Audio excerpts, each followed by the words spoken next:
Okay, so this is the game between Carlsen. Carlsen has the black pieces here, and his opponent is an 18-year-old Russian grandmaster, Andrei Esipenko.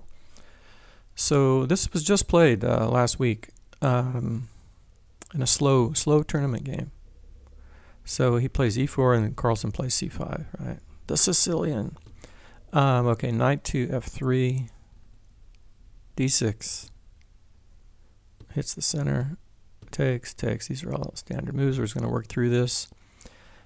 He defends the knight, attacks the knight, defends the knight, stops the knights from moving to b5, and prepares b5 of his own. All right, e6, and now we have the weak d6 pawn, right? That happens a lot in these games. He defends, he's developing. Develop. And now he goes for the quick pawn storm, right? He plays g4. It's defended twice. It's attacked once.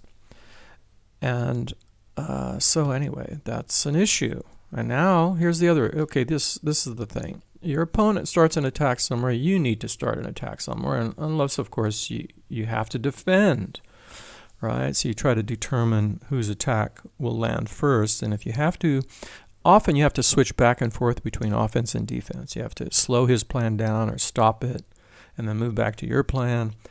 Sometimes you can ignore his plan if you think that you're ahead, right? If you're going to win, land first, land your blow first.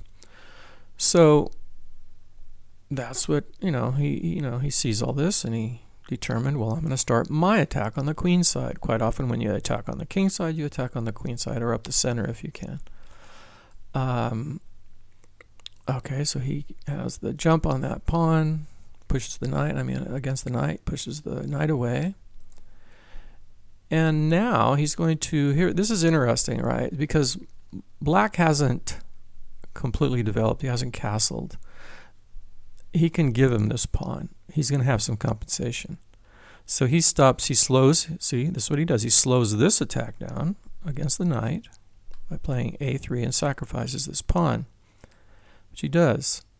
And now white defends, double attack on the bishop, and bishop takes, queen takes. Now Carlsen, he comes down with the queen, and we'll see that maybe that was a little premature. Remember, you're not supposed to bring your queen out early. This is Carlsen doing that, right? The world champion. I'm sure he had some good reasons for it. This pawn is pinned. I don't know. He's already getting attacks over if he kind of slows him down. But he's going to probably castle on the queen side anyway. Anyway, I'm not going to try to figure out what his goal was here. But now, well, look what he left behind, though. That's the whole thing. You want to find their weaknesses. This pawn is undefended, right? So white immediately goes for it. Little tit-for-tat maneuver here. You take this, I take this. And if he throws this check in, we can block with the bishop. Okay. So black needs to decide, should I give him this pawn or not? Carlsen decides not to give it to him, and he moves the target, right? Quite often you try to move the target, or you try to trade the target off. If you have a weak pawn like this d6 pawn, maybe you could later push it, get rid of it, because white's goal is going to be to gang up on this weak pawn. Remember, all things being equal, you attack weak pawns, or you try to attack the king, because those are tangible vulnerabilities in the position, unless your opponent gives you something else and makes it easier for you, right? He makes a real blunder or some other type of error. So he moves this pawn, and now if you did a power move evaluation, not just yet, but your radar should be up. You should be doing it on every move, right? You look for, remember everything, checks, undefended pieces, attacks on the queen, etc. And, the very first chess video I made, I started with the opening position, and I asked the question, and I'm going to ask you this right now. Which piece in the opening position is undefended? There's one piece that's undefended in the opening. So think about that. We'll get back to that in a moment, because that can be a vulnerability, as we will see here. So white castles long, x-raying this pawn. And now Carlsen realizes his plan over here is probably not so great. He needs to come back and decide if he's going to castle here and maybe help defend this f pawn. I don't know. He's certainly defending the d6 pawn. That may be the reason he came back. So now white's continuing with his pawn storm. Whose attack will land first? Now this little wasted maneuver is going to be his undoing, and this attack on this pawn. All right, he develops. Does he have time? We castles. Knight to c6. Okay. Now, the pieces that are undefended in the opening are rooks. Notice this rook is undefended. And notice that there is a diagonal to it. I'm giving you hints here, but white launches a really beautiful tactic here now. Because it's all based on power moves.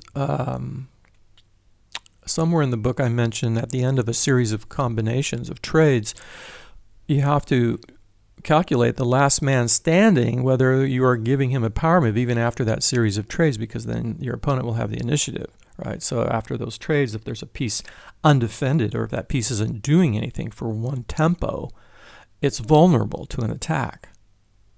Yeah? So this opponent is clearly the white guy. The white pieces are clearly, they understand this idea, and he sees this and goes for a tactic here. Can you win this rook? Just so you can have a little exercise if you want to pause the video. All right, so you can. Otherwise, I'm going to tell you immediately. All right, there's a beautiful thing here. If this knight takes this knight and the bishop recaptures, that bishop will be undefended for at least a tempo. And then we will have two undefended pieces, right? As I mentioned somewhere, right? Two power moves, available power moves. Usually you can gain something from it. So you look for sacrifices. Remember, always look for sacrifices and captures, right? The most powerful moves. So he takes this pawn. He's sacrificing the knight for a pawn, apparently. He gets a pawn, takes back. And now what's the move? Do you take this? No, you take this and create the other undefended piece, and you get a double attack. Bishop takes. Queen slides here, now attacking the rook and the bishop. Isn't this beautiful? And this happened to Magnus Carlsen. Magnus has the black pieces. So this is really so cool. Because you could break it all down yourself when you see this undefended rook and you're trying to figure out, can I capitalize on it? And now, he really has to give the piece back. White did sacrifice the piece, but look what he gained. So he castles. He doesn't want to give him the rook. He'd have checks and all that. He'd be totally compromised over here. So he gets the bishop. But look what he gained for this on top of that. He... I think he won a pawn. Did he win a pawn even? 6? Yeah. No, he didn't win a pawn, but he fractured the pawn structure over here. And we do have 2 against 1 right here. This is really hard. And Carlsen couldn't defend this. Carlsen lost this game. And it was just based on understanding undefended pieces. So hope you got something out of this, and see you next time.